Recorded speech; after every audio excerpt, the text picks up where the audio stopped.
ও চাচা, ও চাচা, তো তারা কেন?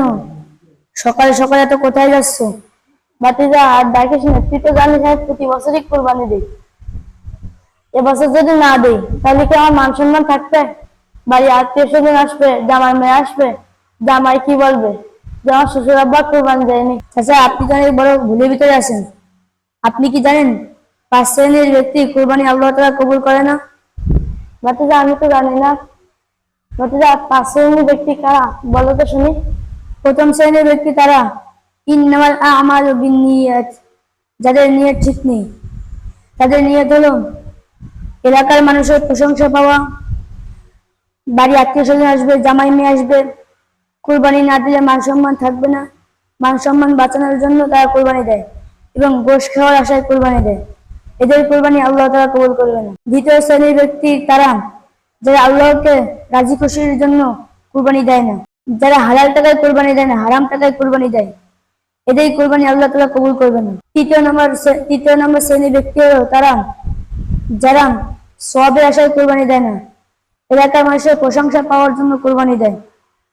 এলাকার মানুষ তাকে কুরবানি দাতা বলবে, এর জন্য কোরবানি দেয়। এদের কোরবানি আল্লাহ তাআলা কবুল করবে না। 4 নম্বর শ্রেণীর ব্যক্তি তারা যারা শরীয়ত মোতাবেক কোরবানি দেয় না, গরুর মাথা কোন দিক, পা কোন দিক, এরা তারা খেয়াল করে না।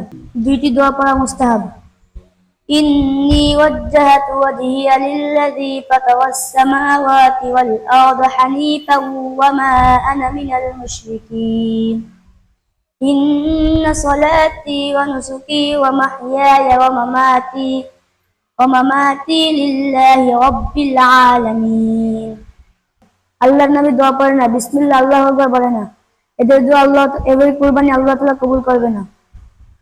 5 নম্বর শ্রেণীর ব্যক্তি তারা যারা গরু, উট, মহিষ এদের বয়স না হওয়া পর্যন্ত ইচ্ছাকৃতভাবে কুরবানি দেয়, এদের কুরবানি আল্লাহ তাআলা কবুল করবে না। ভাতিজা আমি তো অনেক ভুলের ভিতরে ছিলাম, তুমি আমার ভুলটা সংশোধন করেছিলে।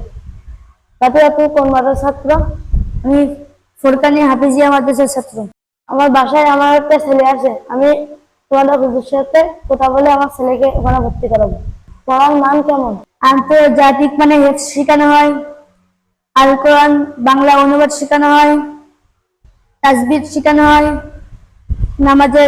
নামাজের ফরজ, উযুর ফরজ, শরিয়াতের বিধান, মাসলা মাসাইল শেখানো হয়। আলহামদুলিল্লাহ, অনেক ভালো। তো আপনারা যারা কুরবানি দিবেন এই কয়েকটি বিষয়ের উপর খেয়াল করে কুরবানি দিবেন।